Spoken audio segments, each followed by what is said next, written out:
welcome back to the Sanyin podcast. Today, I'm joined by the amazing Remarcus Steele, also known as Vigilante. He's a public figure, musician, artist, pan-Africanist. Mr. Vigilante, welcome to the podcast. I appreciate it. Thank you. Okay, first things first. For someone who is getting to know you for the first time, how would you introduce yourself? That depends. At this point in my life right now, I want people to more so know me for my recent discoveries of my ancestral lineage and kind of figure out the other stuff as far as the acting, modeling, music, and all that stuff later or as they figure it out. And I would hope that the majority of the people that meet me are the people that look just like me and are on the same type of journey, or people that actually live on the motherland, so I can get as much information from them as possible, since we got like thousands of years of catching up to do. Okay, nice. Okay, let's talk about your part in terms of interest in the motherland, Africa. I see you offer services of taking people from the diaspora to settle in Africa. We shall get back to that. But how did this initiative start? How did you have this passion to go back to Africa as someone who is from the diaspora? Okay, so this started probably about 2024. I was doing something called foodie content here in America. And that's when you go from restaurant to restaurant and they pay you to showcase their restaurant on social media. I walked into an Ethiopian shop and the man was very gracious. He handed me this cup and I was drinking it and I was like, "What's this?" And he was like, "This is coffee." And I said, "Ain't no way this is coffee." And he was like, "Yeah, this is Ethiopian coffee. Like, I just came from Ethiopia the other day and that's where coffee originates from." And I was like, "I didn't know that." And then he told me the story about the goat and the farmer. And he told me stories about Queen Sheba. And then out comes his wife. And his wife is dressed in like Ethiopian garment. And she's her whole demeanor, you could tell that she was not from America. So whenever I would talk to her, she would look at him and then he would nod and then she would respond back to me. And I was like, "Yo, this is dope. I like this system that y'all got going. I'm eating the food. The food is great. I'm on my way out." And he was like, "Oh, yeah. Where are you from?" And I was like, "I was born in Michigan, spent some time in Ohio." And he was like, "No, I get that. But where are you from?" And man, I didn't have no answer for him. And I just felt really bad in that moment. I felt like everything that I had done, and I was 28 at the time, was like in vain. And that it was just like a luxury trip to just try to get as much money as possible and try to be as successful as possible. But I didn't have a place to bring it back to. So that night I purchased my 23andMe kit, and it came back about a month later that I was Igbo Nigerian. And then I purchased all of the kits from every spot. And the last two that I purchased was from African ancestry. And since I'm male, I can do both my mom's side and my dad's side. So from my mom's side, it was Mende, Timni, Sierra Leone, Fulani, Guinea-Bissau, and Crew of Liberia. And on my dad's side, it was Balanta, Guinea-Bissau, and Fulani of Guinea-Bissau. So I knew from my conversations that I had with Igbo Nigerians how much pretty much rent was, land. And I think that one thing that we don't understand is, like, in America, everything has so many different stipulations to it. You can't get a house unless you do this. You can't get land unless you do this. And then we just get so caught up in that work rut that we forget, like, okay, we're getting older. We're raising other children in this environment. Like, the rest of the world is watching us. We have other people from other diasporas that are living way better than us and more free. We may have more money, but half of that money goes right back into the government. You get $1 million in America, $500,000 immediately goes to taxes. And then you got a $50,000 car, then you got a $100,000 house, and then you're stuck in a mortgage for 30 years. You're stuck in a car note for 6 years. You got to pay $300, $400 of insurance every month, and then healthcare is not free, and then you got to buy clothes, and then you got to get food, and then you look up and that million is gone. And you look across the sea and you see somebody that probably has maybe $10,000 to their name, but they pay insurance once a year. They go out and they can actually get fruits and vegetables off the tree. They have community where they do coffee rituals with each other.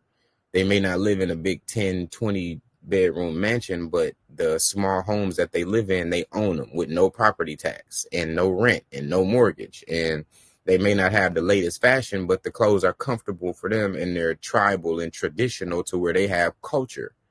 And that is like one of the biggest disconnects when it comes to Africans who live on the continent and Africans within the diaspora. So I had to shed my skin of this American indoctrination. One of the hardest ones was even the way that I speak. This is not my native tongue. This is not my native language. This is not my native accent. This is like of a British white man's accent. And it's because a lot of us in the diaspora got caught in the crossfire of the British War and the slave trade. And our parents and grandparents and their grandparents and their grandparents just never left. When slavery was over, they just said, I guess we'll just stay here, instead of the people who went back to Freetown or back to other places on the continent. So I know I was kind of all over the place, but I think that more diasporans need to hear this so that we can actually hear the truth for the first time. Okay, I'm curious to know. I've interacted with some African Americans, and unfortunately, the ones I've interacted with don't really relate to the continent. They think they are more different than the Africans on the continent. They feel like they're of the different social class or different where they are, And I find it disheartening because their ancestry is from Africa, but it looks like they just don't relate with the continent. So how do you address that, you as Vigilante? So the first thing I had to do personally was I had to apologize to myself, and I had to apologize to my ancestors. But I also had to be realistic about what happened. When I got my African ancestry, there's a receipt, like a certificate that I have on my wall. When I first got it, I took it to my mom's house in Christmas, and all my sisters were there. I put it on the refrigerator. When I put it on the refrigerator, all of them kind of looked at it, glanced at it, and they just kept walking. And I was very shocked by the fact that I had just spent $300 on that test. And I know which tribes we all come from. Like, I spent the $300 for all of us. This is my mom's side of the family, my mom's mom's mom. So all of the girls that come, this is that whole line. You guys just got this all right here. It's right there with what you are. And later that day, I had a conversation with my mom, and I said, Mom, why was everybody walking past this certificate and nobody acknowledged it or said anything about it? And she said, well, I seen it, and I just kind of glanced at it. And I said, Mom, you do know that when the colonizers came and stripped us from our families and raped our women and hung our men and stripped us of our clothes and put us on the plantation and taught us this different religion and separated our families and sold us like cattle and beat us for all 400, 500 years, and then Jim Crow, segregation, war on drugs, mass incarceration, government assistance, all of that, everything that they did was for the very moment that you got the opportunity for you to learn what you were and to not care anymore. So a piece of what they did worked. And that was my first time ever seeing it happen right in front of me, where most people go, I don't know what I am, and I'm going to try to figure it out at some point. But they knew because I had the piece of paper right in front of them, and they still didn't care. So a part of us fixing the diaspora and connecting the diaspora is going to be pinpointed. For every group of 1,000 people, there's only going to be 2 or 3 people that really know and care. So it's going to hurt all of us to have to abandon the other 1,000 people, but we have to let them go on their own solo journey and figure it out when it hits them. Okay, that's nice. And there is this assumption that when former President Barack Obama became president of the U.S., there was high hope that he would, try to connect the African diaspora on the continent and try to have like a softer touch on the African continent. Unfortunately, none of these happened. So, do you feel let down by the Black American leaders that you have in America? They're not really advocating for go to the continent. These are your roots. They're not spreading that message. Do you feel let down? Okay. So let's talk. I'm gonna talk about Barack specifically first. When Barack got elected, that was back in 2008. I was probably in about the 8th grade. I was far from my enlightenment of where I came from. So I'm gonna connect 2 things. I'm gonna connect Muammar Gaddafi with Abraham Traoré. So what in America, they are masters of propaganda. They have mastered media and marketing. And I'm noticing when I talk to most people who are on the continent of Africa that global marketing has like just started just now. And marketing in America has been going on for forever. So we've been able to push our messages out to the entire world. Everybody in the entire world knows who our presidents are and who our past presidents are. And we don't know nobody else's presidents nowhere else. No other sports teams, no other sports leagues. People think that the NBA is the only place that you can play basketball. And they call themselves world champions and they don't go across the world and play nobody else. This is just the arrogance and the propaganda of living in America. So when Muammar Gaddafi was talking about liberating Africa, to a lot of people in America that sounds like a terroristic threat. Like if you're saying that you're not going to bow down to my rule of you, then that also means that you're saying that you're not going to bow down to the rule of the people who sent me to do what I'm doing. So that's why Israel and Palestine and Gaza and all these other places America has so much to say about it, because a lot of colonization happens across the world that still dictates certain parts of land. There are certain people that still don't know that North and South Carolina was named after King Charles and Georgia was named after King George. Well, that doesn't mean that strip of land still doesn't belong to Europe. So when you see leaders in America, especially ones who are melanated, they're the figurehead of that position, but the strips of land that they govern over are still descendants of the 13 colonies that were renamed by the settlers that came during the slave trade.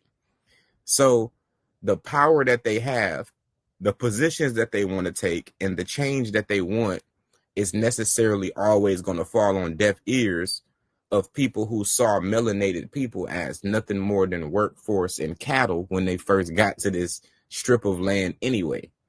So looking at it years later, everybody in America fell for the Muammar Gaddafi is a terrorist thing. Nobody knew where Libya was. And if you look at Muammar Gaddafi, he looks way more Middle Eastern than he does African. And the Middle Eastern people at the time, because of 9/11, were painted as global terrorists. So when you think about all that propaganda, and you see all these clips coming out years later of Muammar Gaddafi saying that he just wanted to have free healthcare and free education and free electricity, he was trying to push Africa forward. And now the reincarnation of that is Abraham Traoré. And America is trying to do the same thing again with pushing the propaganda of him being a terrorist again. But because of the enlightenment of more Africans in the diaspora, it's falling on deaf ears. Everybody is standing behind Touré. So I wish that the same thing would have happened with Muammar Gaddafi, but unfortunately, such is life. And now he had to crawl so that Touré can run. And more presidents are now following behind the mantra of what Touré is doing. So the American leaders and the other melanated leaders in the diaspora, because it's also kind of disrespectful to say that Obama was our first black president when there's been black presidents in Africa, Haiti, Jamaica, and other places the whole time. So I can see why the disconnect is there, because it's a blatant disregard for our leaders that have already been melanated in other places. So in order for us to connect the diaspora through leadership, it has to be first everybody getting from underneath their colonizers' rule so that they can have complete control over who they want to connect with and why. So that's how it's going to happen. Nice. Thank you for that. So let's go to your relocation services. So tell me about it. How does someone contact you? What services you offer, and how do you manage that side of the business of helping the diaspora relocate to the continent? Okay. So right now, everything is in its infant stages. The vigilantevision.com website is up right now, but I'm using these current moments right now for me to do all of my testing as far as my consultations, as far as my my guidance on how to ship your car, on how to go about which place you should even move to, since it's 54 countries on the continent. In America, all 50 of our states are under one country, whereas on the continent is one continent with 54 different countries. So for people who want to locate to the motherland, the first thing that I always tell them is go get your African ancestry test first. So that way you know where you have the most privileges and you'll be the most welcome through lineage. And also understand whether you want to bring your car or do you want to sell your car and use that money for you to be able to purchase land and purchase a home. Do you plan on working remotely or do you plan on finding a job? Because the job market in Africa is extremely different from the job market in America. And I try to encourage people to start their independence and live the life that they always wanted to live in America, in Africa. So I was one of the fortunate people that was able to model, act, be in movies and magazines and stuff like that here, whereas to most people just get so caught up in the workforce that they're just like, I'll do it, or I'll get to it. And you're just getting older and older and the industry is just passing you by and cycling. But they completely negate the fact that Africa has a podcast scene, an acting scene, a modeling scene. Everything that you want to do in America, you can do it in Africa. And especially if you work online, you can just take your business from America to Africa, and then you can also do all of the things that you wanted to do in America in Africa. So as I tell them, this is the perfect opportunity to do so, to start their YouTube channel, to start their independent online legacy, so that they don't have to depend on anything. And if they do want to get a job, it's probably going to be something that they kind of just fall into as they continue to meet people. And there's so many different types of jobs. Like when you talk to people that are on the continent of Africa and they tell you about some of the difficulties that they go through and just some of the opportunities that they have. Like I'm purchasing land right now in Sierra Leone, and there was a guy that was like, you know, if you pay me an extra this, I can clear the land for you. And if you pay me this, I can survey it for you. And if you pay me this, I can do this for you. And I'm like, yo, just put all of that on one list and then just go to the bank and get an LLC and just start a legit business out of that. And That way, you know, you could do it over and over. And then once you start doing more, just hiring an employee so you guys can be in 2 places at once and then just expand from there. And that's the one thing about being raised in America that I did like, is that we don't really, how do I say this? We're not used to asking people for anything. We kind of just look at the structure, create something out of it, and then just build it from there. Whereas to a lot of people that I contact on the continent, they have more of a, he has the money, so I'm going to just ask him. And there's so much power in what they can do. I've had people talk to me in their native tongue and then translate it into English.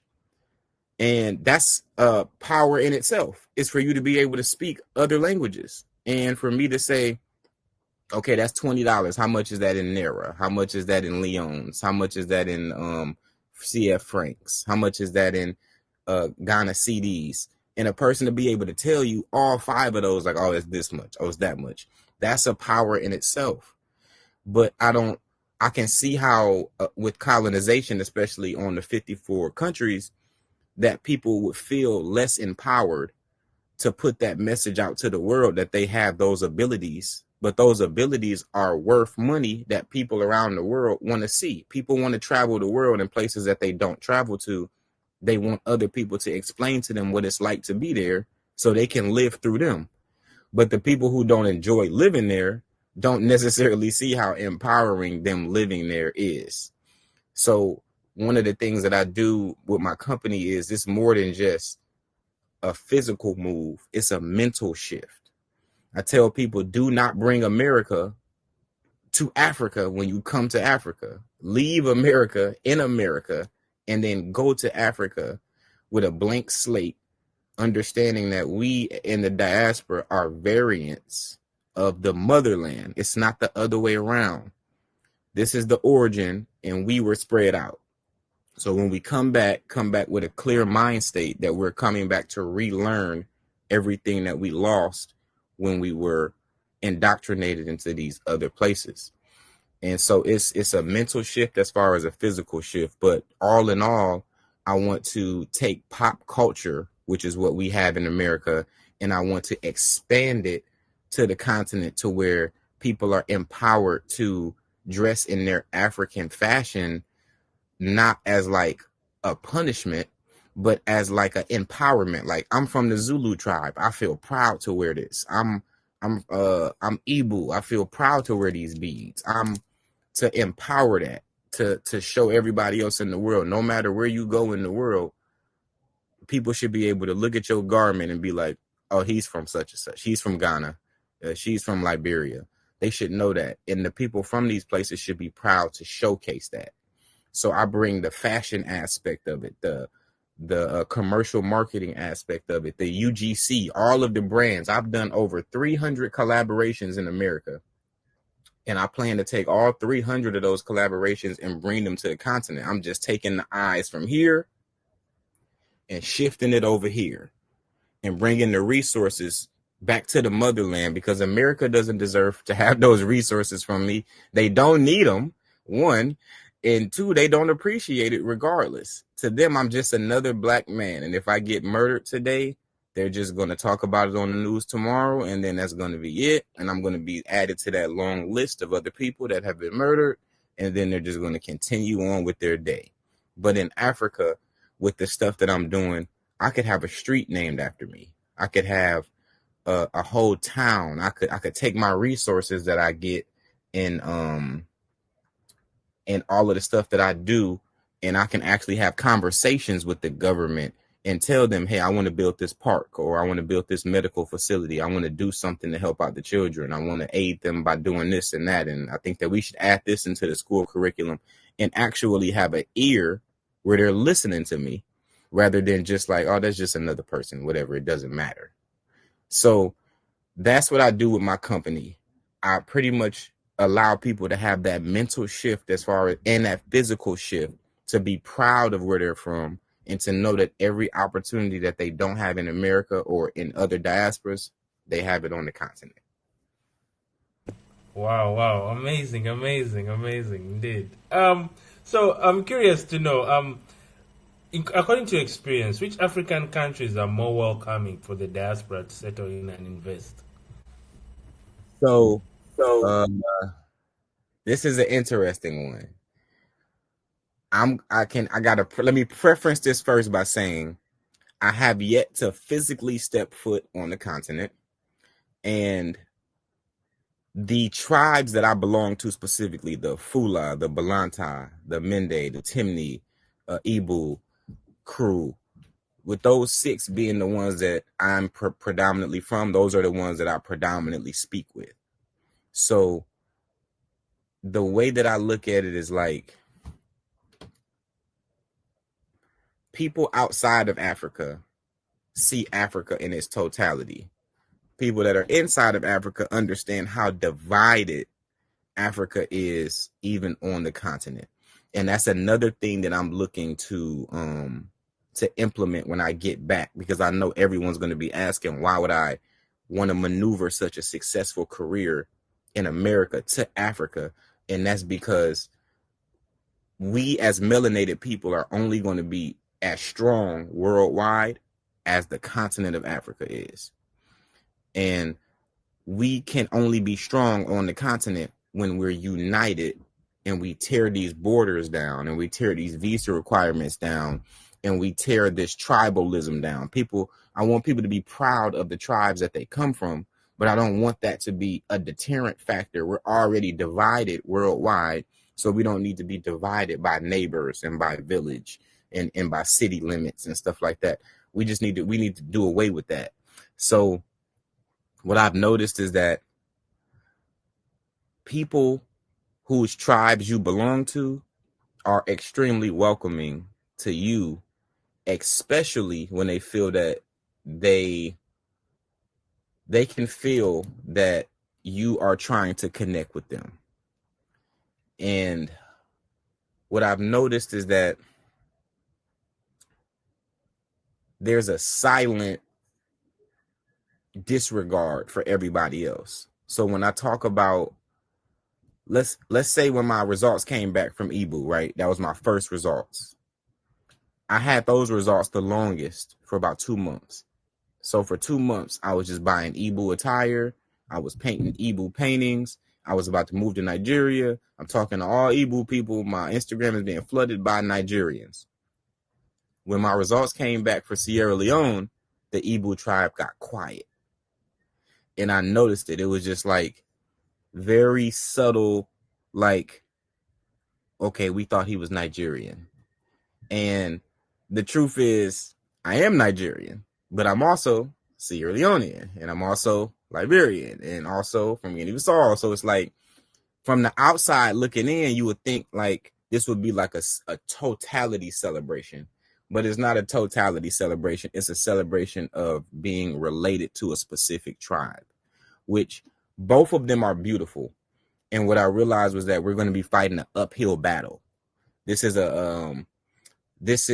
a war, an old war that I'm walking into, and I'm just coming in as the peacemaker, but I'm also acknowledging that I'm coming into something that has years and years of history that has nothing to do with me. I'm all the way from this diaspora. This issue has to do with this place right here. But with me being a part of this crew or this crew or this crew, it gives me a little bit more legway to be able to have a say-so in the way that we settle the dispute, especially if I'm going to be pouring resources into the community. That'll definitely make people hear what you got to say when you start pouring resources into the community.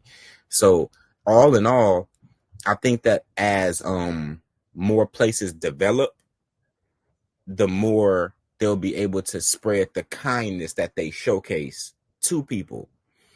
The Kenyans will be able to spread more kindness to the Kenyans, and the Ethiopians to the Ethiopians, and worldwide in the diaspora as they figure out what their results are. So every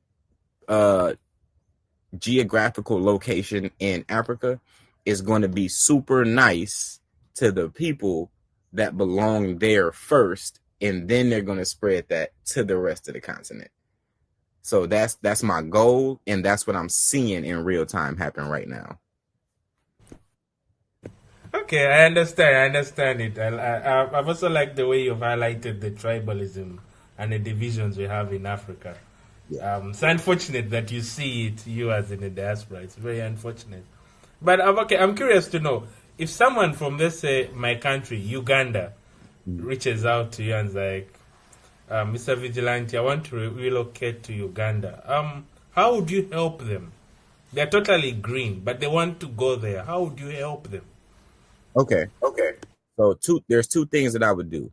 One, I would ask them first, did you get a Uganda result from African Ancestry or from any other places? If they said no, then I would ask them, what result did you get? And let's say their result was Yoruba from Nigeria. I would educate them on the fact that Nigeria's here, Uganda's here, and how far away that is, and that if they did want to move to Uganda, that the smartest thing for them to do would be for them to look up the Yoruba qualifications for them to be able to get citizenship and the Ugandan qualifications for them to get citizenship, and to compare the two, because for whatever reason, their heart and their brain is moving them to Uganda. And once they get to the continent, it's going to be way easier for them to move around to go to Uganda. But I would encourage them first to go where their ancestral leads them, so that way they can build like a hub here, go visit Uganda and see if they want to have two hubs, or to make sure that they understand the difference between the visa requirements and the citizenship requirements between both places. Now, with you being Ugandan, I also have another friend named JoJo who is Ugandan and American. So she goes back and forth. What the next thing that I would do is I would connect that individual with you or with her. So that way she can hear from a guy and she can hear from a girl what it's like to actually live in Uganda. And when I spoke with JoJo, she gave me some very interesting information on living in Uganda. And I want to say, out of all of the places, because I thought that Egypt had the most affordable apartments, but I think that from what she told me, Uganda might actually have more affordable apartments than Egypt does. Would you agree? Yeah, I agree. Yeah. So I think that'd be a great point and a great part for people who want to live and move to Uganda, because another thing that I see creators getting wrong is that they don't break down the simplicity. I'm driving in my car the other day and my tire is like getting low on air. So I start thinking to myself, what if I'm in Africa and my tire starts getting low on air? Do they have traditional tire shops? Can I just stop on the side of the road at a Quick Trip and then just put some air in my tire like I can here? Where's the movie theater? Where's the bowling alley? How do I even get an apartment? Do I got to pay the entire year? Can I pay 6 months? Can I go month to month? Like, I just gave a creator 8 different video ideas of stuff that they should be showing to people, so that way it could become easier, because the more of us that move back to the continent is the quicker that development would happen, because we're bringing all of these skills and all of this duality to push the continent forward with us. So with Uganda, I see what's his name? No Limit Eddie is in Uganda a lot, and Wodamaya is in Uganda a lot, and Drew Binsky and the other creators who travel the world. I see nothing but good things about Uganda. The Ugandan women look beautiful, the food is delicious, the scenery is delicious, and what I would encourage that person to do is to study as much as possible and try to at least get the Ugandan greetings down. You can say hi and bye and understand how many tribes are there, and do they separate by states or provinces? Like, educate yourself and don't romanticize everywhere, because the only place in Africa that wasn't colonized is Ethiopia. So that means that there's historical hardship everywhere, and to be aware of the historical hardship so that you don't come in overly romanticizing it, and then when you get there you see something that completely just tears down your whole perception of what you thought you was going to see when you got there. So that's just my first bit of advice to them, and then there's like layers to that. Nice. But usually when someone from the outside checks online what is shown maybe about Uganda or the continent, and they check news, and even when you type Google Uganda, it's usually negativity, the politics, the wars, the famine, the disease, and this scares a lot of people. They're like, no, Africa is not safe. Africa has a lot of HIV, and all that.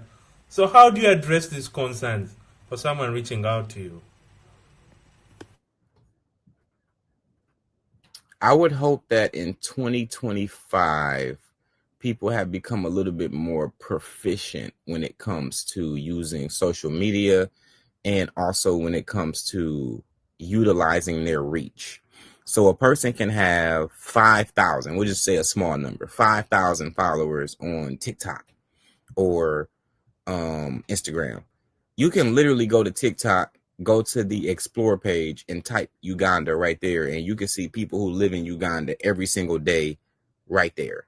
And then you can fact check it with what you may have read or heard about on the news, and then also to understand which news. If you're listening to American news on what Uganda is, they're trying to sell you on not wanting to leave because they get money and tax dollars every time that you work here, purchase here, any manual labor, anything that you do here, college, student loan debt, credit card debt, car loan debt, etc. They make money for everything that you do, so they don't want you to leave.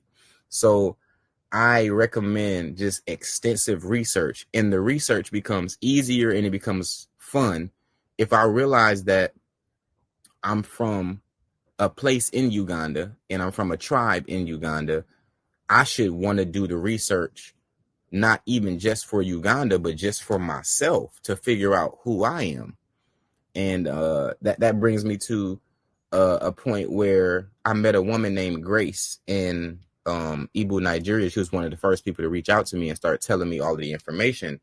And I put Grace on and I said, Grace, every single day, African Ancestry has different people that are getting Igbo Nigerian results. You should start a business while you're in nursing school and be the first layer, because after they get their results, they don't know what to do next. You can be what they do next as far as being a liaison for them.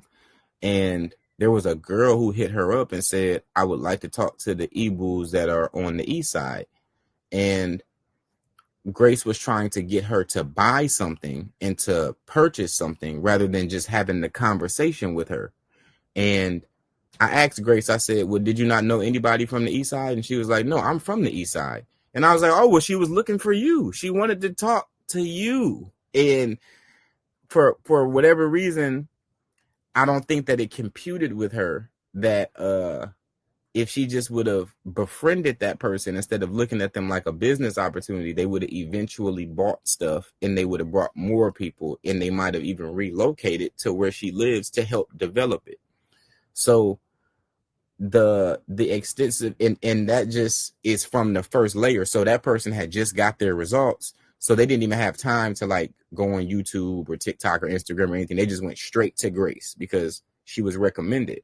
So the power of being the first layer that a person talks to, because people in the diaspora, we see each other a lot, but we don't communicate a lot.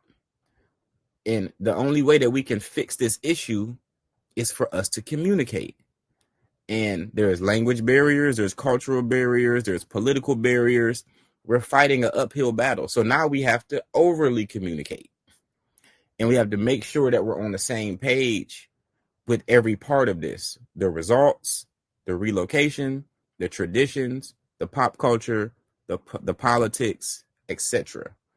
And that's what I'm encouraging for everybody to do, is to get on the same page and to realize that everybody else is not on this journey just because we're on this journey.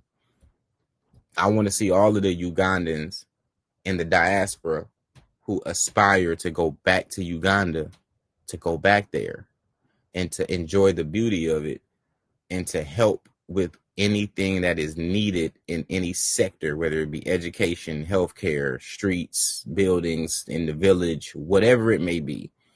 Take your business that is doing okay and then move it here so that it can thrive, and so that at the end of the day, you can get the credit for the beautiful work that you're doing that you're never going to get anywhere else. Wow, nice. And okay, I'm curious, do you offer these services of where you also tell them the true story of Africa? Do you also guide and teach them, like, this is the real Africa? Or you tell them, check these pages for the real information, the real content? It's a mixture of both. With my new discoveries and my new enlightenment, I'm only about 2 years old in this space.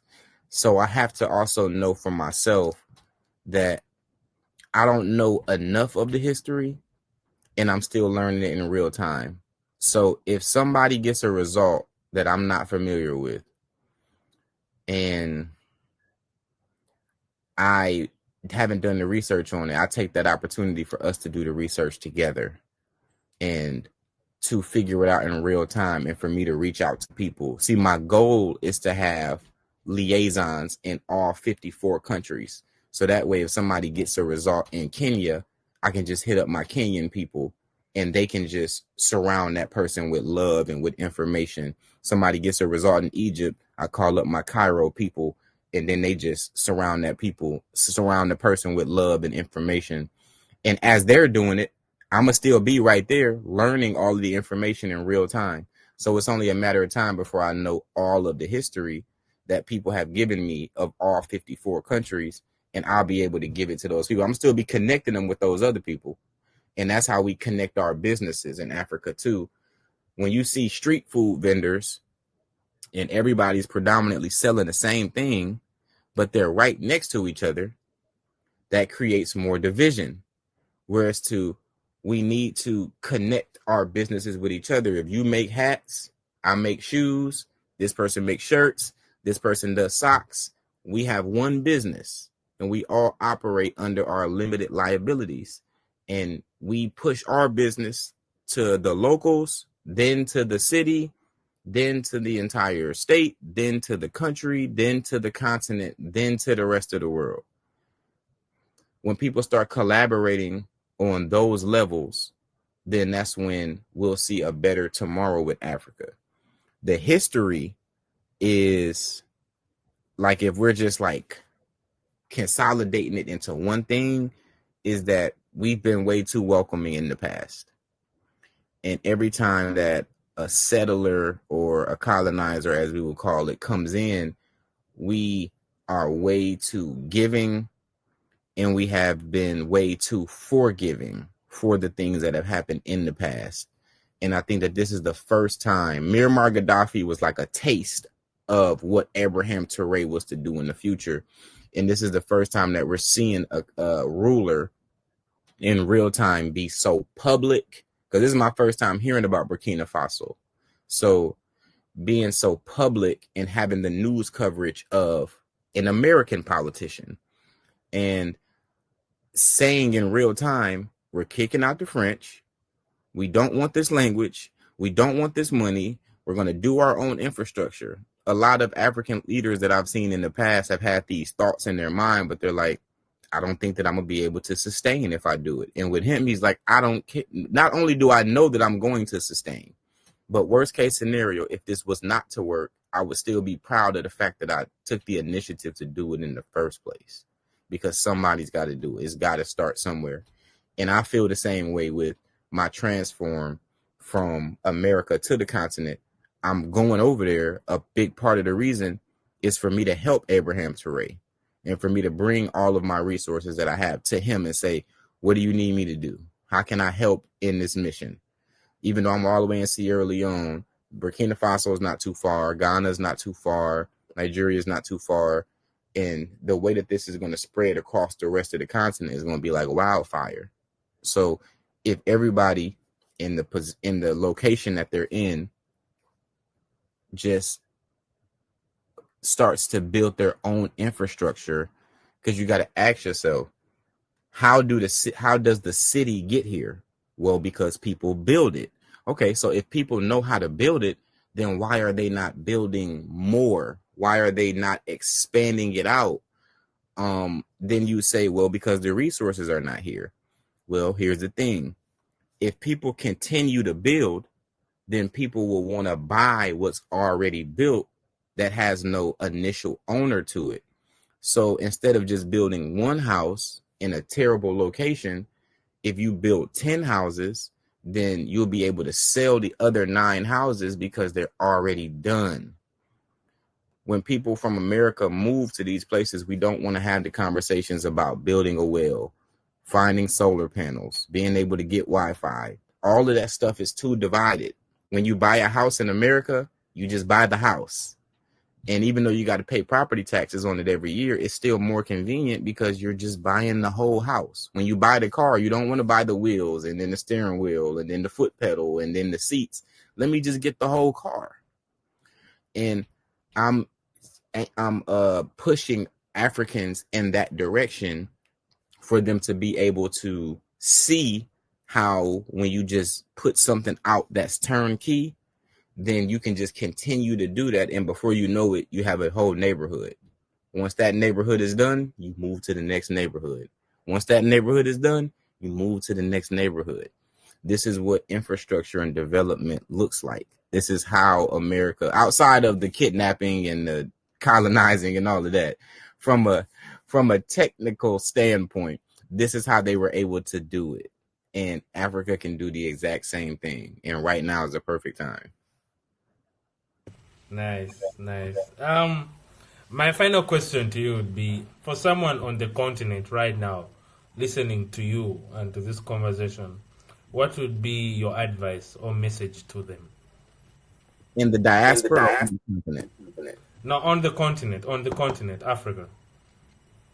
For all 4 countries, it would be for you to be proud of where you're from. I want everybody in Africa to understand that we've been wrong in America this whole time. And I know that it looks fun. I know that we drive fancy cars. I know you guys see us flashing money in the videos. I know that you guys see us playing in the NBA. I know what it looks like, but it's really not like that. And I want everybody in the 54 countries to be proud to rep their culture, to love their traditions, to love their women, to love their children, to walk outside and not see a lack of development, but see a beautiful opportunity for the future. And to also take the opportunity to connect with people as they get their results back, and to not be tribalistic, and to understand that the melanated people worldwide will only be as strong as the continent in itself. So we can't get this opportunity in the diaspora without being welcomed by the people who are on the continent. And if we're not welcome, then all of our resources have to go somewhere because we have to live somewhere.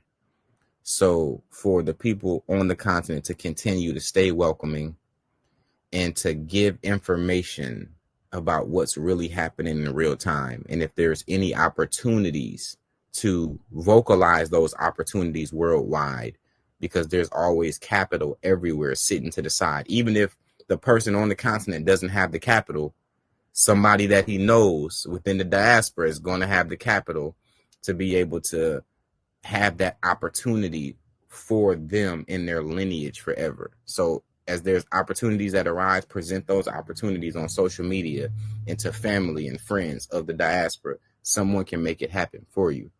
And to remain empowered, Africa is going to be the #1 continent in 2030. Afro beats is going to be the #1 music genre in 2030. I am marking my words on that. I'll be 6-7 years strong on the continent by that time. And the acting scene will be #1 in Africa in 2030. The modeling scene, #1. The African card companies, even though they have a small name now, the phone companies, all of these places are going to be #1 in 2030. And I want everybody that's on the continent to understand that not only are they helping with it, but every member of the diaspora is helping to make that happen right now. 2030 will be #1. Okay, 2030. It's like 5 years from now. Eh? Yes. Thank you so much, Mr. Vigilante, for this insightful conversation. I've really loved it. One of the best that I've had. Thank you. Thank you so much. No, I appreciate you having me. Hope that everybody gets something.